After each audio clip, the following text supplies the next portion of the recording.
হাতির আক্রমণ থেকে বেঁচে ফিরল 4 শিশু। কক্সবাজারের চাকরিয়ায় বন্য হাতির আক্রমণে ইসমতারা বেগম নামে অন্তঃসত্ত্বা এক নারীর মৃত্যু হয়েছে।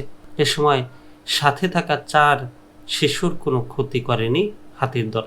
সোমবার রাত 9:30টার দিকে উপজেলার ফাঁসিয়াখালী ইউনিয়নের 9 নম্বর ওয়ার্ড সাইরাখালী এলাকায় এ ঘটনা ঘটে। নিহত ইসমতারা বেগম ওই এলাকার মোহাম্মদ আলমগীরের স্ত্রী।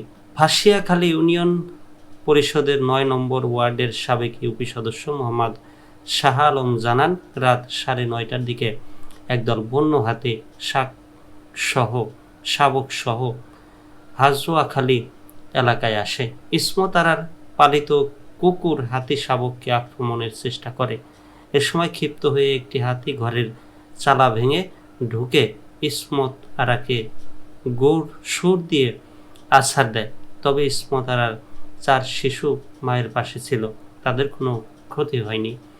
এ সময় ইসমতারার স্বামী স্থানীয় বাজারে অবস্থান করছিলেন। কক্সবাজার উত্তর বন বিভাগের ফাঁসিয়াখালী রেঞ্জের রেঞ্জ কর্মকর্তা মেহরাজ উদ্দিন বলেন, মঙ্গলবার সকালে ঘটনাস্থল পরিদর্শন করা হয়েছে। ওই নারী রিজার্ভ বনের ভিতর ঝোপড়ি ঘর তৈরি করে বসবাস করতেন। এলাকাটা হাতির বিচরণ ক্ষেত্র। চকরিয়া উপজেলা নির্বাহী কর্মকর্তা মোহাম্মদ আতিকুর রহমান বলেন, হাতির আক্রমণে নিহত নারীর পরিবারকে উপজেলা পরিষদের পক্ষ থেকে সহায়তা করা হবে।